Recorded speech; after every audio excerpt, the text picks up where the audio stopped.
Perkenalkan, nama aku Clara Anjani Maharani, mahasiswi psikologi semester 2 Universitas Anak Bangsa. Pada video ini, aku akan mereview film dari Inside Out 2 dan juga mengkaitkan teori-teori psikologi kepribadian pada film ini. Nah, kalian udah dengar kan film apa? Ya, Inside Out 2. Yang sebelumnya kan kita udah pernah nih menceritakan Inside Out 1. Sekarang kita lanjut ke Inside Out 2. Dan sekarang masih tayang di bioskop. Dari aku review filmnya 85/10, itu bagus banget. Sebelum lanjut pada filmnya, aku akan jelasin dulu apa aja yang aku bahas hari ini. Pertama, ada sinopsis dari film Inside Out 2. Terus kedua itu aku akan mereview ya film dari Inside Out 2 ini. Terus juga akan menambah sedikit ya kesan-pesan untuk film ini. Serta terakhir nih, kita akan mengkaitkan dengan teori kepribadian dari psikologi ya. Menyangkut dengan psikologi kepribadian gitu. Oke. Nah, sudah saya jelaskan, mari kita lanjut ke pertama. Oke, topik pertama ada kita membahas sinopsis dari Inside Out 2. Aku jelasin sedikit aja, rinci aja ya. Nah, Inside Out 2 ini menceritakan seorang anak yang bernama Riley Anderson, itu adalah tokoh utamanya ya gitu. Juga menggambarkan lika-liku emosi yang dirasakan pada si tokoh utama tadi. Hanya saja saat ini dia sudah memasuki tahap masa fase remaja antara usia dia 15-16 tahun, dan dia juga mulai merasakan berbagai macam emosi baru. Emosi apa aja? Sebelumnya kan kita udah tahu nih dari Inside Out 1. Emosinya pertama si Joy, menggambarkan emosi yang membawa keceriaan dan sukacita, kebahagiaan, sehingga hari-hari Riley itu senantiasa dipenuhi keceriaan. Nah, karakter Riley ini yang riang terbentuk dari berkat peranan Joy tadi ya. Joy si ceria, kebahagiaan lah istilahnya yang mendominasi. Kedua itu adalah karakter Anger. Ini juga membantu Riley itu mengekspresikan perasaan-perasaannya ketika seorang berlaku tidak adil, atau juga sewaktu si anak tersebut harus menghadapkan dengan berbagai hal-hal yang membuatnya kesal, pengen marah, pengen menguapkan emosi-emosinya. Itu pada karakter Anger tadi.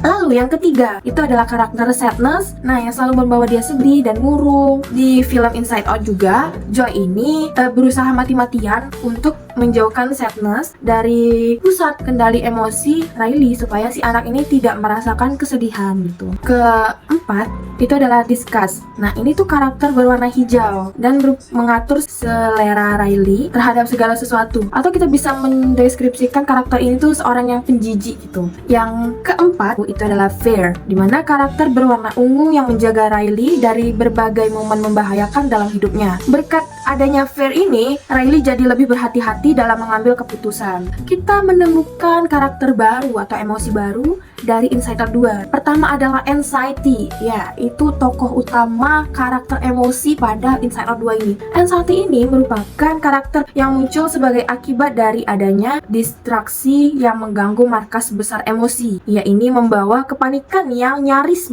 menguasai Riley yang tengah mengalami pubertas. Lalu ada karakter kedua atau Ennui. Itu adalah karakter yang membawa perasaan bosan dan tidak tertarik dalam menjalani hidup. Nah, Riley ini awalnya selalu antusias, mulai merasa bosan karena aktivitasnya yang monoton. Lalu itu adalah embarrassment, atau sesuai dengan namanya ini, perasaan malu kayak lugu gitu, yang sering menghadapi atau menghinggapi manusia-manusia di saat-saat tertentu. Terakhir, emosi baru yang keempat itu adalah envy. Nah, karakter ini merupakan karakter terakhir. Emosi satu ini tuh bertanggung jawab atas iri hati yang Riley rasakan terhadap kecantikan, pencapaian, atau prestasi orang. Nah, Riley ini yang belum lama berdamai dengan kepindahannya ke rumah baru harus kembali berhadapan dengan fakta bahwa ia segera naik tingkat dan terpaksa berpisah dengan kedua sahabat baiknya.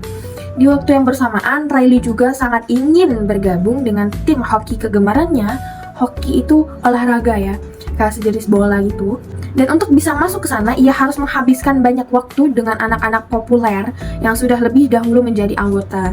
Jadi dia itu pengen masuk ke anggota hoki itu untuk mendapatkan pertemanan yang baru gitu, lingkungan yang baru.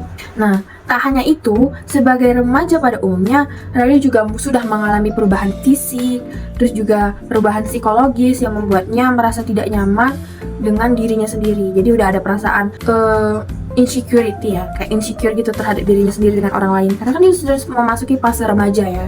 Nah, Berbagai dilema yang dihadapi oleh Riley memicu datangnya 4 emosi baru yang aku sebutin tadi, anxiety, envy, enol, dan embarrassment.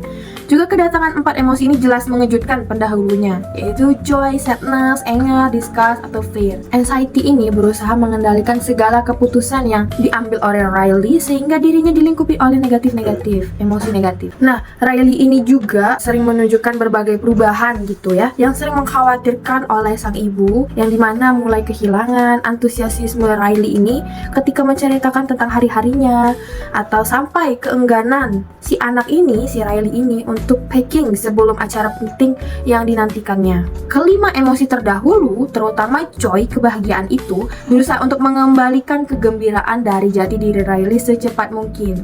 Nah, di dalam benaknya Riley itu adalah seorang anak yang selalu ceria, yang dikenal dan dicintai oleh teman-teman serta keluarganya. Ya, tetapi karena perubahan diri dia yang sangat terjadi secara cepat, dia berjuang untuk menyeimbangkan tantangan yang dihadapi di dunia barunya. Sehingga sebenarnya itu anxiety itu baik sih. Emang untuk kita pada masa-masa remaja ini kan memang banyak ya mengalami kecemasan atau kegugupan, rasa malu, iri dengki. Cuma untuk diri sendiri itu bagaimana cara kita mengatur diri kita, emosi-emosi kita agar tidak kita luapkan secara mentah-mentah kepada orang lain. Emang pada sulit sekali ya fase remaja ini ya. Tapi untuk aku udah di fase dewasa. Jadi udah tahu nih mana menyimbangkan semua emosi-emosi itu. Nah, setelah kita menjelaskan dari sinopsis review film tadi, juga kesan-pesan pada film Inside Out 2 ini, kita akan menjabarkan atau menyangkutkan pada teori psikologi kepribadian pada film Inside Out 2 ini. Kalau kita lihat nih, pertama, dan kita jabarkan sinopsis tadi, itu menyangkut pada teori Sigmund Freud yang dimana id, ego, dan superego. Kalau kita lihat dari emosi Riley itu dapat dilihat dari representasi dari berbagai aspek dari dirinya gitu, dari jati dirinya, dari joy dan sadness yang mewakili aspek lebih primal atau ID, sementara anxiety dan embarrassment tadi mencerminkan tekanan sosial, tekanan batinnya gitu. Nah, atau superego. Bisa jadi dengan ke ego dan superego gitu. Pertama juga ada tahapan psikoseksual, di mana meskipun Freud lebih berfokus pada tahap awal perkembangan, konfliknya Riley ini bisa dikaitkan dengan tahap laten dari awal pubertas. Nah, di mana itu pada pergeseran fokusnya dari keluarga ke teman sebaya, ke lingkungannya, atau lingkungan-lingkungan sosialnya. Itu juga termasuk pada tahapan dari psikoseksualnya gitu. Pada teori Sigmund Freud. Kedua, teori ini juga menyangkut pada teori Erik Erikson, di mana itu adalah identity atau identitas atau versus role confusion atau fungsi dari identitas itu sendiri. Di mana Riley ini berada dalam tahap mencari identitasnya sendiri atau jati dirinya tadi di tengah perubahan dan tantangan baru atau emosi-emosi yang baru muncul pada dia di tahap masa awal remaja. Nah, konflik emosional ini yang ada di diri dia, diri Riley itu alami mencerminkan perjuangannya untuk memahami siapanya dia itu sebenarnya, siapa saya sebenarnya, atau bagaimana dia mencocokkan dirinya dengan dunia-dunia sekitar. Jadi itu menyangkut juga pada teori Erik Erikson. Pada teori ketiga itu juga menyangkut pada teori humanistik, di mana itu dari Carl Rogers. Apa aja self-concept atau konsep diri sendiri, di mana Riley ini mengembangkan konsep dirinya yang baru di tengah-tengah perubahan fisik dan sosialnya yang dia alami. Dia itu berusaha mencapai congruence antara siapa dia atau siapa yang dia inginkan, atau menjadi siapa Riley ini sebenarnya gitu. Itu termasuk dari self concept dari Carl Rogers. Lalu juga ada teori keempat nih, menyangkut pada teori perkembangan sosial kognitif dari Albert Bandura, di mana itu pertama modeling, di mana Riley ini juga belajar banyak dari pengalaman atau yang dia amati pada teman-temannya dan di lingkungannya yang baru. Dan juga perubahan emosi juga muncul, itu memungkinkan dia dipengaruhi oleh perilaku dan sikap dia dilihat dari cara dia berteman pada teman-temannya itu. Jadi dia melihat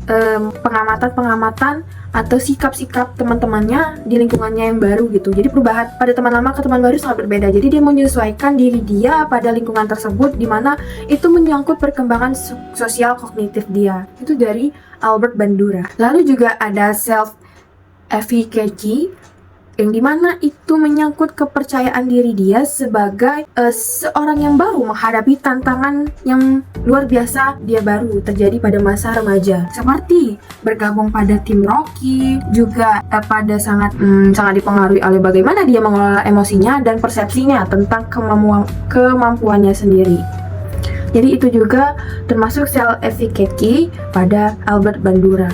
Itu adalah apa aja teori pada film The Inside Out 2 ini. Jadi teorinya sangat menyangkut ya pada teori psikologi kepribadian. Apalagi seorang Riley yang baru beranjak dewasa, masa remaja ini perlu banyak menyesuaikan diri dengan lingkungannya. Apalagi dia di dunia yang baru mengenal perubahan-perubahan pertemanan atau lingkungan yang sangat bisa dibilang toksik dan tidak toksik. Juga perubahan cara dia di tempat tinggal itu juga mempengaruhi bagaimana cara dia bersikap, menyesuaikan perkembangan sosial dan kognitifnya. Bisa jadi anxiety tadi tuh mempengaruhi besar kemungkinan pada sikap Riley tadi. Sebenarnya itu baik ya, anxiety itu ada kecemasan.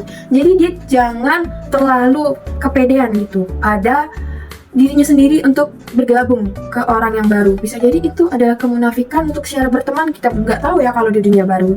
Jadi itu yang dialami oleh Riley.